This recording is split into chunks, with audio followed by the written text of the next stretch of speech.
चलो बेटा फिर स्टार्ट करते हैं। आज हम लोग एक्सरसाइज 9.1। कल हमने एक टॉपिक बताया था स्लोप ऑफ लाइन के बारे में, ठीक है। तो जो स्लोप ऑफ लाइन के बारे में हमने बताया था, आज उसी से रिलेटेड एक्सरसाइज स्ट्रेट लाइंस की 9.1, ठीक है। हम लोग उसके क्वेश्चंस देखेंगे। थोड़ा सा हम बता देते हैं फिर से। स्लोप ऑफ लाइन निकालने के लिए स्लोप का सिंबल है m। हम इसे दो तरीके से निकाल सकते हैं। एक तो अगर थीटा गिवन है तो फिर हम m tan थीटा की हेल्प से निकाल सकते हैं स्लोप उसका। दूसरा है कि अगर दो हमें पॉइंट्स दिए हुए हैं, एक पॉइंट हमें a दिए रखा है, मान लेते हैं a x1 y1, और दूसरा पॉइंट b दे रखा है उसी लाइन पर x2 और y2, तो हम उसकी हेल्प से भी स्लोप को निकाल सकते हैं। और उसका फॉर्मूला हो जाएगा, सॉरी ये y1 है, उसका फॉर्मूला हो जाएगा y2 माइनस में y1 अपॉन x2 माइनस में x1। तो दो तरीके हैं हमारे पास स्लोप निकालने के, और इसी स्लोप से रिगार्डिंग हम लोग क्वेश्चन इस एक्सरसाइज के करेंगे, ठीक है। तो सबसे पहला क्वेश्चन है हमारे पास, यहाँ पे दे रखा है एक क्वाड्रिलेटरल है, उसके 4 पॉइंट दे रखे। वैसे इसका कॉन्सेप्ट जो है वो पुराना कॉन्सेप्ट है, 10th क्लास का ही कॉन्सेप्ट है, इसमें हम लोग यूज करेंगे। टोटल हमारे पास 4 पॉइंट से क्वाड्रिलेटरल है जो कि कुछ ऐसा करके बन रहा है, और हमें उसके पॉइंट्स पता, ठीक है। तो हमारे पास ये 4 पॉइंट्स दे रखे हैं। इन 4 पॉइंट्स की हेल्प से हमको इस एरिया, इस क्वाड्रिलेटरल का एरिया निकालना है। तो हमें यहाँ पे देखो क्लियरली दिख रहे हैं 4 पॉइंट्स हैं। हम इस क्वाड्रिलेटरल को 2 पार्ट में डिवाइड कर सकते हैं, ठीक है। अगर हम इसको 2 पार्ट में डिवाइड करते हैं तो हमारे पास एक ट्रायंगल हो जाता है ये, और एक ट्रायंगल हो जाता है ये। अगर हम इसकी नेमिंग कर देते हैं ए बी सी डी, तो हमारे पास 2 पार्ट्स हैं। हम area of triangle A B C find कर सकते हैं, साथ में area of triangle A C D find कर सकते हैं, ठीक है। तो अगर हम 2 ट्रायंगल्स की एरिया फाइंड करके दोनों का सम कर देंगे तो पूरे क्वाड्रिलेटरल का हमारा एरिया आ जाएगा, ठीक है। तो अब हम देखेंगे एरिया ऑफ ट्रायंगल का फॉर्मूला क्या होता है। देखो, अगर हमारे पास एक एरिया ऑफ ट्रायंगल है जिसके तीनों कोऑर्डिनेट्स दिए हुए हैं, तो उसका फॉर्मूला है 1/2 x1 y2 माइनस में y3 प्लस में x2 y3 माइनस में y1 प्लस में x3 y1 माइनस में y2। यहाँ पे इस फॉर्मूले को याद करने की एक ट्रिक है कि x वाले सारे लाइन से रहेंगे, x1 x2 और x3। y वाले में हम एक साइक्लिक प्रोसेस फॉलो करेंगे। y2 से स्टार्ट करते हैं, 2 से 3, फिर 3 से 1, फिर 1 से 2 पर जाएगा, और हम लास्ट में 1/2 कर देंगे। तो अगर हम यहाँ पर देखते हैं इनके पॉइंट्स, तो हम एक को हम x1 y1 निकाल लेंगे, एक को x2 y2 मान लेंगे, और एक को हम x3 y3 मान लेंगे। यहाँ पर हम वैल्यूज को पुट करेंगे। x1 की वैल्यू हमें यहाँ पे साफ साफ दिख रही है, -4 है। y2 माइनस y3 की अगर हम देखते हैं तो y2 की वैल्यू 7 है, माइनस में y3 की वैल्यू यहाँ पे एक -5 है, तो यहाँ पर 2 माइनस लग जाएंगे। x2 की वैल्यू हम देख लेंगे तो यहाँ पे हो जाएगा 0। y3 की वैल्यू हमें साफ दिख रही है यहाँ पे -5, माइनस में y1 की वैल्यू है हमारे पास 5, ओके। फिर आ जाता है x3 हमारे पास है 5, y1 की वैल्यू हमें यहाँ पे दिख रही है 5 है, माइनस में y2 की वैल्यू हमें 7 दिख रही है। इतना करने के बाद हमें दिख रहा है 1/2, माइनस माइनस प्लस हो जाएगा, 7 और 5 12 हो जाएगा 48। यहाँ पर 0 है तो ये पूरा का पूरा 0 हो जाएगा, माइनस का 10 हो जाएगा, ठीक है। -2 × 5 10 हो जाएगा माइनस का, तो ये आ जाएगा हमारा माइनस का 58/2। ये हमारे आएगा यूनिट स्क्वायर लगाएंगे, क्योंकि हमें यहाँ पे यूनिट गिवन नहीं है तो हम यूनिट स्क्वायर लिखेंगे। इसी तरीके से हम सेम फॉर्मूले को अप्लाई करके दूसरे वाले ट्रायंगल का भी एरिया फाइंड आउट कर सकते हैं। ये हम आगे पूरा सॉल्व करके नहीं बता रहे हैं, इसको सेम इसी प्रोसेस से किया जा सकता है। उसके बाद दोनों ही ट्रायंगल्स के एरिया को हम ऐड करेंगे तो हमारे पास टोटल एरिया ऑफ क्वाड्रिलेटरल आ जाएगा, ठीक है। इसके बाद हम लोग देखेंगे दूसरा क्वेश्चन, ठीक है। तो अब अगला एक क्वेश्चन है हमारे पास, जहां पे वो पूछ रहा है find the point on x axis which is equidistant from both these point. एक हमारे पास पॉइंट है x एक्सिस पे जो कि इससे और इससे इक्विडिस्टेंट है। तो हम एक काम करते हैं, उस x एक्सिस वाले पॉइंट को हम a सपोज कर देते हैं, और a हम मान लेते हैं x, 0, और वो इक्विडिस्टेंट है हमारे 2 पॉइंट से, एक b और एक c। इसको हम ले लेते हैं 7, 6, और ये हो जाएगा हमारे पास 3, 4। हम यहाँ पे फिर से 10th वाले एक फॉर्मूले को, डिस्टेंस फॉर्मूले को अप्लाई करेंगे। डिस्टेंस फॉर्मूले में हम यहाँ पे देखेंगे कि AB और AC दोनों की डिस्टेंस इक्वल है, क्योंकि क्वेश्चन में गिवन है कि A is equidistant from B and C, दोनों ही पॉइंट से इक्विडिस्टेंट है। अगर इक्विडिस्टेंट है तो AB और AC की डिस्टेंस इक्वल होगी। अब हम यहाँ पे डिस्टेंस का फॉर्मूला लगाएंगे। फॉर्मूला होता है x2 माइनस में x1 का होल स्क्वायर प्लस में y2 माइनस में y1 का होल स्क्वायर। और यहाँ पर AC पे जब हम फाइंड आउट करेंगे तो यहाँ पे भी सेम फॉर्मूला लगेगा, x2 माइनस में x1 का होल स्क्वायर y2 माइनस में y1 का होल स्क्वायर। यहाँ पे हम पूरा डिटेल में x1 y1 की वैल्यू नहीं बता रहे हैं क्योंकि ये सब पढ़ चुके होंगे सब लोग 10th में, इसलिए हम थोड़ा सा इसको जल्दी से सॉल्व करते हैं। यहाँ पे अगर हम इसको x1 y1 ले लेंगे, इसको x2 y2 ले लेंगे तो यहाँ से हमारे पास एक फॉर्मूला ये वैल्यू पुट करने के बाद आंसर आएगा x माइनस 7 का होल स्क्वायर प्लस में यहाँ आएगा 0 माइनस में 6 का होल स्क्वायर। सिमिलरली अगर हम इधर साइड AC के साइड भी पुट करते हैं, ये x1 y1 हो जाएगा, ये x2 y2 हो जाएगा, यहाँ पे हो जाएगा x माइनस में 3 का होल स्क्वायर और 0 माइनस में 4 का होल स्क्वायर। यहाँ पे अगर हम देखेंगे बोथ साइड से रूट कैंसिल हो जाएगा। हम यहाँ पे a माइनस b का फॉर्मूला लगा देंगे, a minus b whole square का हम डायरेक्ट लगा देते हैं x स्क्वायर प्लस में 49 माइनस में 14x और यहाँ पे माइनस 6 का स्क्वायर ओपन करेंगे तो भी आंसर पॉजिटिव आएगा 36। ओके, यहाँ पे हम x माइनस 3 का स्क्वायर ओपन करेंगे, x स्क्वायर प्लस में 9 माइनस में 6x प्लस का 16 आएगा। यहाँ हम देखेंगे both side x square cancel out हो जाएंगे।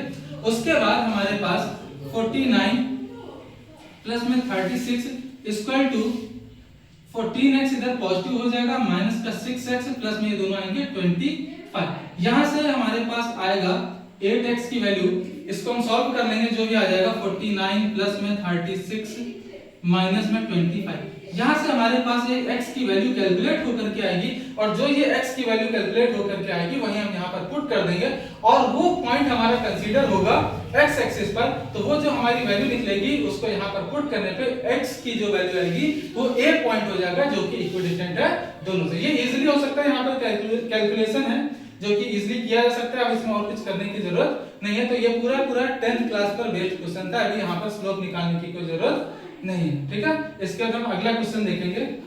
अगला क्वेश्चन है हमारे पास, हमें एक स्लोप निकालना है एक लाइन की। वो जो लाइन है वो पास हो रही है ओरिजिन से और उस लाइन का जो दूसरा पॉइंट है वो इन दोनों पॉइंट्स का मिड पॉइंट है।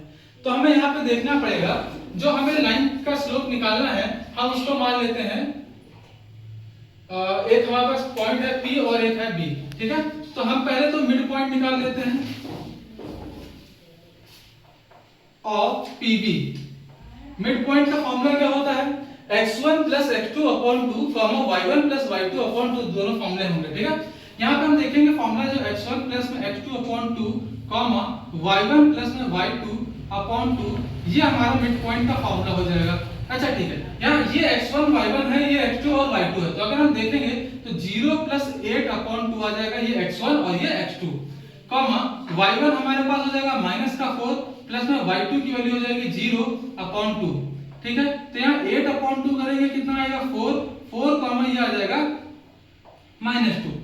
ये हमारे पास मिड पॉइंट आया है P और B का, PB का मिड पॉइंट है। अब हमें क्या करना है, इस जो मिड पॉइंट अब आया हुआ है इसको हमें ओरिजिन से कनेक्ट करती हुई लाइन का स्लोप चाहिए। ठीक है, तो हम देखेंगे स्लोप ऑफ लाइन, जो उस स्लोप पे लाइन पे पॉइंट्स हैं वो हैं 4, -2 एंड 0, 0।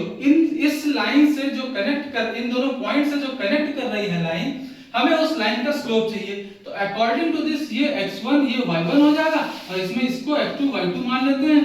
तो हम स्लोप का फॉर्मूला जो रहेगा वो क्या होगा, y2 माइनस में y1 अपॉन x2 माइनस में x1। यहाँ पे y2 क्लियर है 0, माइनस में y1 है माइनस का 2, तो एक फॉर्मूले का माइनस है और एक इसका माइनस है। x2 की वैल्यू 0 है, 0 माइनस में 4 देखेंगे तो माइनस माइनस प्लस हो जाएगा अपॉन माइनस का 4, इसको सिंपलेस्ट फॉर्म में लेंगे तो ये आ जाएगा माइनस का 1/2। तो ये जो स्लोप आ रहा है ये उस ओरिजिन का और इसके मिड पॉइंट की कनेक्टिंग लाइन का स्लोप है। ठीक है, तो यहाँ पे ध्यान देंगे कि हमें इन दोनों पॉइंट्स का स्लोप फाइंड नहीं करना है, इसका जो मिड पॉइंट आएगा उसको हम ओरिजिन से जब कनेक्ट करेंगे उस लाइन का हमें स्लोप चाहिए। तो हम उसके लिए पहले मिड पॉइंट फाइंड आउट करेंगे, उस मिड पॉइंट और ओरिजिन की हेल्प से हम स्लोप की वैल्यू को फाइंड करेंगे जो कि आ रहा है -1/2। ठीक है, अब अगला क्वेश्चन देखते हैं। देखते हैं बेटा, यहाँ पे उसने क्वेश्चन में स्लोप पूछा है जहां पर एंगल 30 डिग्री दे रखा है, लेकिन हमको ध्यान रखना है कि एंगल कहां से वो मेजर करना है, ये भी ध्यान रखना है। उसने बोला है positive Y axis and anti clockwise, ठीक है। तो अगर हम डायग्राम देखेंगे तो डायग्राम में थोड़ा सा यहाँ पे क्लियर नहीं है, अगर हम डायग्राम देखेंगे तो हमें जो लाइन चाहिए वो एंटी क्लॉकवाइज वाई एक्सिस के साथ में चाहिए, ठीक है। तो वाई एक्सिस में हमारे पास जो लाइन आएगी वो ये आएगी, ठीक है, और ये एंगल कितना बनेगा 30 डिग्री का बनेगा वाई एक्सिस से। लेकिन हमें जो स्लोप चाहिए होता है, जो थीटा चाहिए होता है, हमें वाई एक्सिस से नहीं चाहिए होता है, हमें चाहिए होता है एक्स एक्सिस से। तो अगर हम इसी एंगल को देखें एक्स एक्सिस से, तो ये यहां से यहां तक तो 90 डिग्री बना ही रहा है, साथ में 30 डिग्री और बना रहा है, ठीक है। तो टोटल जो हमारा एंगल हो जाएगा वो 90 डिग्री प्लस 30 डिग्री मतलब 120 डिग्री हो जाएगा। तो हमारे जो काम का एंगल है वो है 120 डिग्री, ठीक है। हमने स्लोप का फॉर्मूला बताया था, अगर थीटा गिवन है तो m tan थीटा हो जाता है, ठीक है। यहां पर हमारे पास हो जाएगा tan थीटा की जगह 120 डिग्री। अब हमने चैप्टर पढ़ा था ट्रिग्नोमेट्री, उसमें हमने इसको ब्रेक करने देखा था। tan 120 को हम लिख सकते हैं 180 माइनस में 60 डिग्री, ठीक है। 180 माइनस 60 डिग्री मींस ये सेकंड क्वाड्रेंट में जाएगा, सेकंड क्वाड्रेंट में माइनस tan 60 इसकी वैल्यू हो जाएगी और tan 60 की वैल्यू होती है √3। तो यहाँ पर इसका जो स्लोप आएगा वो आएगा माइनस का √3। तो इस क्वेश्चन में जो इन्होंने क्वेश्चन दिया था, बस यहाँ पे थोड़ा सा ट्रिक ये किया था कि जो एंगल दिया था वो y एक्सिस के साथ दिया था, वो भी एंटी क्लॉकवाइज। अगर यहीं पर वो क्लॉकवाइज देता तो हम इस एंगल को इस तरीके से मेजर करते और वो एंगल यहां से 60 डिग्री हो जाता। लेकिन जब उसने बोला है एंटी क्लॉकवाइज तो हम इस लाइन को ऐसे लेंगे और वो टोटल एंगल 120 डिग्री बनाएगा। उसके अकॉर्डिंग हम यहां थीटा पर पुट करेंगे और tan थीटा की वैल्यू tan 120 की वैल्यू आ रही है कैलकुलेट होने के बाद माइनस का √3। तो इस लाइन का जो स्लोप होगा माइनस का √3। अब हम इसके बाद अगला क्वेश्चन देखेंगे। यहाँ पे एक अलग टाइप का क्वेश्चन है, हमने इसलिए इसको इंक्लूड किया। हमने कुछ क्वेश्चन छोड़े हुए हैं, उनको हमने इसलिए छोड़ा है क्योंकि हमें लगा थोड़ा सा सेम टाइप के क्वेश्चन इसलिए वो किए जा सकते हैं। ये थोड़ा सा डिफरेंट क्वेश्चन है। यहाँ पर बोल रहा है slope of a line is double the other. एक लाइन का स्लोप दूसरी लाइन के स्लोप के डबल है और उन दोनों लाइंस के बीच का जो एंगल का tan थीटा है वो 1/3 गिवन है। हमें यहाँ पर क्या करना है, दोनों स्लोप को फाइंड करना है, ठीक है, m की वैल्यू फाइंड करनी है। चलिए देखते हैं। अगर लेट सपोज हमारे पास दो लाइंस हैं, एक को हमने ले लिया m1 जिसका स्लोप है, दूसरी लाइन है जिसका स्लोप हमने मान लिया है m2, ठीक है। तो यहाँ पर दो लाइंस के बीच का जो tan थीटा होता है वो होता है m1 माइनस में m2 upon 1 plus m1 m2 और इसका मॉड। ये हमारे पास फॉर्मूला आता है। लेकिन उसने बोल रखा है कि एक का स्लोप डबल है दूसरे के, तो हम m1 को 2m ले लेते हैं और m2 को सिंगल m ले लेते हैं, ठीक है। यहाँ पर हम लेट कर लेते हैं, late m1 = 2m and m2 = m ले लेते हैं, ठीक है। तो अगर हम यहाँ पे करते हैं, इसको वैल्यू पुट करते हैं तो यहाँ पर आ जाता है हमारे पास 2m माइनस में m अपॉन 1 प्लस में 2m इंटू m और इसकी वैल्यू है 1/3, ठीक है। अब यहाँ पे 1/3 इक्वल टू ये आ जाएगा m upon 1 plus 2m square mod लगा हुआ है। अब यहाँ पर हम लोग एक चीज ध्यान देंगे कि अगर मॉड लगा हुआ है तो हमारे पास इसकी वैल्यू केवल 1/3 नहीं आएगी, इस पूरे इस अमाउंट की वैल्यू एक बार हम 1/3 सपोज करेंगे और एक बार हम माइनस का 1/3 सपोज करेंगे, तब हम यहाँ से m की वैल्यू निकालेंगे। चलिए अच्छा देखते हैं। तो सबसे पहले हम क्या करते हैं, m upon 1 plus 2m square को अगर हम 1/3 पुट करते हैं तो ये क्रॉस मल्टीप्लाई करेंगे, 3m = 2m स्क्वायर प्लस का 1 आ जाएगा, ये उधर जाएगा, तो 2m स्क्वायर माइनस का 3m प्लस का 1 = 0। एक इक्वेशन यहाँ पर ये बनेगी। और अगर हम यहीं पर m upon 1 plus 2m square value put करते हैं और इसकी वैल्यू हम यहाँ पर निगेटिव रखेंगे तो ये आ जाएगा माइनस का 1/3। अगर हम इसको क्रॉस मल्टीप्लाई करेंगे तो ये 3m आ जाएगा इधर और इधर आ जाएगा माइनस का 1 माइनस का 2m स्क्वायर, ठीक है। तो अगर हम इन दोनों को इधर पुट करते हैं ले आके 2m स्क्वायर प्लस का 3m प्लस का 1 = 0, यहाँ पर हमारे पास डिफरेंट इक्वेशन बन रही है।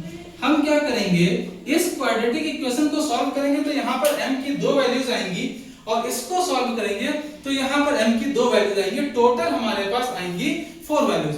तो हम इनको आगे इसको हटा करके थोड़ा सा यहाँ पे सॉल्व करते हैं। हमारे पास एक इक्वेशन जो थी 2m स्क्वायर माइनस में 3m प्लस में 1 इक्वल टू 0, हम इसको क्वाड्रेटिक इक्वेशन से ब्रेक करेंगे तो ये आ जाएगा 2m स्क्वायर माइनस का 2m माइनस का m प्लस का 1 इक्वल टू 0। 2m कॉमन ले लेंगे तो यहाँ आ जाएगा m माइनस में 1 माइनस 1 कॉमन लेंगे तो आ जाएगा m माइनस में 1 इक्वल टू 0। यहाँ से m माइनस 1 फिर से आ जाएगा हमारे पास कॉमन, 2m माइनस का 1 इक्वल टू 0। हम यहाँ से देखेंगे तो m की वैल्यू आएंगी 1,1/2, ठीक है। और ये जो दूसरी इक्वेशन आई थी, अगर हम इसको सॉल्व करते हैं 2m स्क्वायर प्लस में 3m प्लस में 1 इक्वल टू 0, ठीक है, यहाँ पे प्लस आएगा। अगर हम इसको ब्रेक करेंगे तो ये 2m स्क्वायर प्लस में 2m प्लस में 1 इक्वल टू 0 आएगा, 2m plus m plus 1 equal to 0 सब, ठीक है। यहाँ पे हम कॉमन लेंगे 2m, यहाँ से m प्लस में 1 आएगा। यहाँ पे थोड़ा थोड़ा जल्दी कर रहे हैं क्योंकि बेसिक सा कैलकुलेशन ही आता ही होगा सभी को, ठीक है। यहाँ पे m की वैल्यू जो आएगी वो आएगी माइनस 1 माइनस 1/2। तो हम देख रहे हैं टोटल दो स्लोप की वैल्यू यहाँ आ रही है और दो स्लोप की वैल्यू यहाँ आ रही है, टोटल m की वैल्यू टोटल 4 आ रही है। यहीं पे हमसे उसने पूछा था slope of line is double than the other, तो हमें स्लोप फाइंड करना था, तो हमारे टोटल 4 पॉसिबिलिटीज आ रही हैं इसकी, ठीक है। ये माइनस लेगा, ठीक है, माइनस का 1 हो जाएगा, ठीक है। टोटल हमारे पास 4 वैल्यूज हैं, ठीक है। स्टार्ट करें। देखिए यहाँ पे एक अगला क्वेश्चन है, हमारे पास 3 पॉइंट दिए हुए A B C। उसने हमसे बोला है कि विदाउट यूजिंग पाइथागोरस थ्योरम हमें ये प्रूफ करना है कि ये तीनों वर्टिसेस एक राइट एंगल ट्रायंगल के हैं, ठीक है। तो अगर हम पाइथागोरस थ्योरम का यूज कर पाते तो हम लोग यहाँ पर डिस्टेंस फॉर्मूले को अप्लाई करके हम यहाँ पर पाइथागोरस से प्रूफ कर सकते थे कि वो राइट एंगल ट्रायंगल है कि नहीं है, लेकिन हम यहाँ पर यूज करेंगे स्लोप का, ठीक है। लेट्स सपोज अगर हम A और B लेते हैं, A और B का यूज करके हम एक स्लोप फाइंड कर सकते हैं, B और C पॉइंट का यूज करके हम दूसरा स्लोप फाइंड कर सकते हैं, फिर हमारे पास C और A की हेल्प से एक थर्ड लाइन भी आ जाएगी, उसका स्लोप फाइंड कर सकते हैं। अच्छा, हमने एक कॉन्सेप्ट बताया था, परपेंडिकुलर लाइंस जो होती हैं उनका प्रोडक्ट स्लोप का -1 आता है। तो अगर इनमें से किसी भी 3 स्लोप में से 2 का प्रोडक्ट -1 आ जाता है तो हम क्या मान लेंगे कि वो राइट एंगल ट्रायंगल है। चलिए हम सबका स्लोप निकालते हैं। तो हम अगर AB का निकालते हैं स्लोप ऑफ AB, तो AB का स्लोप निकालेंगे कैसे, y2 - y1 5 - 4 upon x2 - x1 means 3 - 4, इसकी वैल्यू आ जाएगी -1 सॉल्व करने पे। अगर हम स्लोप ऑफ BC फाइंड करते हैं तो यहां पे देखेंगे y2 - y1 मतलब -1 - 5 अपॉन x2 माइनस में x1, ठीक है। तो ये आ जाएगा हमारा -6 अपॉन -4 मींस 3/2, ठीक है। नेक्स्ट देखते हैं स्लोप ऑफ AC देखते हैं। अगर हम स्लोप ऑफ AC अगर देखते हैं तो यहाँ पे y2 माइनस में y1 हो जाएगा -1 - 4 अपॉन -1 माइनस में 4 आ जाएगा, ठीक है। तो ये आ जाएगा -5 अपॉन -5 मींस 1। हमारे पास 3 स्लोप आ रहे हैं, एक AB का आ रहा है, BC का आ रहा है और AC का आ रहा है। इनमें से अगर हम देखें slope of AB into slope of AC अगर हम कैलकुलेट करें तो इसकी वैल्यू -1 थी और इसकी 1 है, टोटल मिलाकर के आंसर आ रहा है -1। हमें यहाँ पे क्लियर दिख रहा है कि दो लाइंस हैं AB और AC जिनका स्लोप का प्रोडक्ट -1 आ रहा है। ये कॉन्सेप्ट बताया था कि अगर दो लाइंस परपेंडिकुलर हैं तो उनका प्रोडक्ट स्लोप का -1 आता है। दिस शोज कि AB और AC का जो स्लोप -1 आ रहा है, दिस शोज कि दोनों परपेंडिकुलर हैं। So AB is perpendicular to AC। तो यहां पे हम क्लियर देख सकते हैं कि this is right angle triangle eight A। यहां पे ए पे एंगल हमारा बनेगा 90 डिग्री। तो अगर हमें इसका डायग्राम बनाना है तो हम ये ऐसे करके इसका डायग्राम बना सकते हैं। ए हमारा 90 डिग्री होगा, बी होगा और ये सी को भी पॉइंट ले सकते हैं, लेकिन ए हमारा राइट एंगल ट्रायंगल होगा, ठीक है। तो दिस प्रूव्स कि ये हमारे जो तीनों वर्टिसेस हैं वो तीनों वर्टिसेस एक ट्रायंगल के हैं, जो कि ट्रायंगल कैसा है, राइट एंगल ट्रायंगल है, ठीक है। अभी तक हमने इसमें ज्यादा से ज्यादा जो वैरायटीज के क्वेश्चन थे वो हमने कवर किए हैं।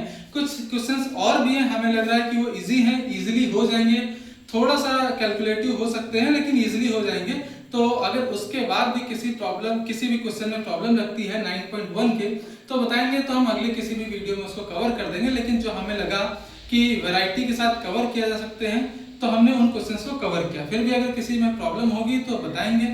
और जो अगली वीडियो हम लाएंगे उसमें हम इक्वेशन ऑफ लाइन कैसे फाइंड करेंगे, उसके कौन कौन सी इक्वेशन है डिफरेंट, उसके बारे में हम लोग बात करेंगे, ठीक है।